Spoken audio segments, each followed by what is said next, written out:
Assalamu alaikum students. My name is Muhammad Saad and today our presentation topic is incident software defects. So now I will describe this topic.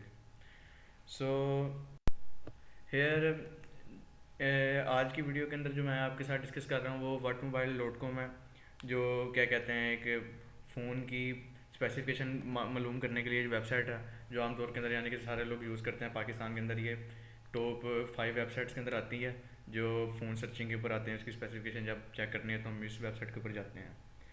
तो इसके अंदर ये हमारे पास इसके अंदर एक ऐसा सिस्टम होता है जिसके अंदर हम किसी भी फ़ोन के मॉडल को क्या कहते हैं मॉडल प्राइस के साथ सर्च करते हैं, और तो ये हमें वेबसाइट के पेज में जो क्या कहते हैं डिफरेंट किस्म के फ़ोन के मॉडल होते हैं ना, उसकी प्राइस और उसकी स्पेक्स हमें बता देता है। ठीक है, कि यानी कि इसकी all mobile type specification models, ठीक है, ये हमें बता देता है। और जब कोई एक बंदा ऑनलाइन सर्च करना चाहता है मोबाइल फ़ोन प्राइसेस, ठीक है, और मॉडल्स, तो इसकी वेबसाइट हमें सारी इसकी डिटेल बता देती है। ये फॉर एग्जांपल अगर एक बंदा नोकिया का मोबाइल सर्च करता है क्या कहते हैं 20,000 से 30,000 की रेंज के अंदर, तो अगर ये हमें इसके अलावा क्या कहते हैं ऑल मॉडल दिखा दे स्पेसिफिकेशन के साथ, तो ये हमारा रिक्वायर्ड क्या कहते हैं आउटपुट नहीं होगा। यानी कि अगर ये हमें इसकी जगह कोई फॉल्ट आया था वेबसाइट के अंदर और ये हमें 35,000 से 40,000 की रेंज के अंदर दिखा देता है फ़ोन, अगर तो हमें तो चाहिए था 20 से 30,000 तक, तो ये हमारा डिज़ायर आउटपुट नहीं है। तो इसके लिए जो हम करेंगे ना वो है, तो अगर ये हमें नहीं देता तो ये हमारी क्या कहते हैं मीडियम प्रायोरिटी है। ठीक है, और ये एग्जीक्यूशन के ऊपर डिपेंड नहीं करता, ये एक फॉल्ट का स्टैटिक एट्रीब्यूट है। स्टैटिक एट्रीब्यूट उसे कहते हैं जो एग्जीक्यूशन के ऊपर डिपेंड ना करे, और अगर ये फंक्शन प्रॉपर रन नहीं करता और जो मेरे रिक्वायर्ड है क्या कहते हैं आउटपुट है वो हमें नहीं देता, तो ये क्या कहते हैं जो ये फॉल्ट होगा ना, ये फेलियर की बगैर भी कोर हो सकता है, अगर हो सकता है। ठीक है, ये इसके लिए नेसेसरी नहीं है कि क्या कहते हैं फॉल्ट तब भी होगा जब पहले फेलियर फॉल्ट होगा तो तब फेलियर अगर होगा, फॉल्ट के बगैर भी फेलियर हो सकता है।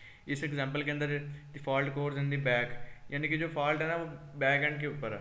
ठीक है, बैक एंड यूज़र के ऊपर है। तो because we are trying one specific thing and result is different from our desired input, कि हम एक स्पेसिफिक रिजल्ट चाह रहे हैं लेकिन वो हमें मिल नहीं रहा, तो ये सिस्टम फॉल्ट है इस वेबसाइट के अंदर। नेक्स्ट हम चलते हैं इस फॉल्ट को सोल्व करने के लिए ना, तो solve this we apply system test. इसके अंदर हमें ना सिस्टम टेस्टिंग लगानी पड़ती है। ठीक है, सिस्टम टेस्टिंग क्या है? ये है it is performed on entire system in the context of इधर फंक्शनल रिक्वायरमेंट स्पेसिफिकेशन और सिस्टम रिक्वायरमेंट स्पेसिफिकेशन। ये दोनों के साथ होती है सिस्टम टेस्टिंग के अंदर ना, फंक्शनल रिक्वायरमेंट स्पेसिफिकेशन भी आती है और सिस्टम रिक्वायरमेंट स्पेसिफिकेशन भी आती है। ठीक है, और system testing is usually carry out by a team that is independent of the development team. ठीक है, सिस्टम टेस्टिंग है ना, ये एक ऐसी टीम के अंडर होती हैं जो डेवलपमेंट टीम के क्या कहते हैं डिपेंडेंट नहीं होती। ठीक है ना, ये इंडिपेंडेंट होती है to measure the quality of system unbiased, कि जो क्या कहते हैं सिस्टम की क्वालिटी को मैयर करती है। इसके अंदर बहुत क्या कहते हैं फंक्शन और नॉन फंक्शन टेस्टिंग आ जाती है, और सिस्टम टेस्टिंग ये ब्लैक बोर्ड टेस्टिंग टेक्निक है जो इवेल्युएट करती है पूरी कंप्लीट सिस्टम को। इस टेक्निक के अंदर जो हम डिस्कस करते हैं वो all external component of software के हम क्या कहते हैं डिस्कस करते हैं, जिसके अंदर इंटरनल कोई चीज़ नहीं होती, यानी कि उसके अंदर इंटरनल हम कोई चीज़ नहीं देखते इसके पीछे कोड कौन सा रन हुआ है, क्या कहते हैं डेवलपर ने क्या काम किया है क्या नहीं है।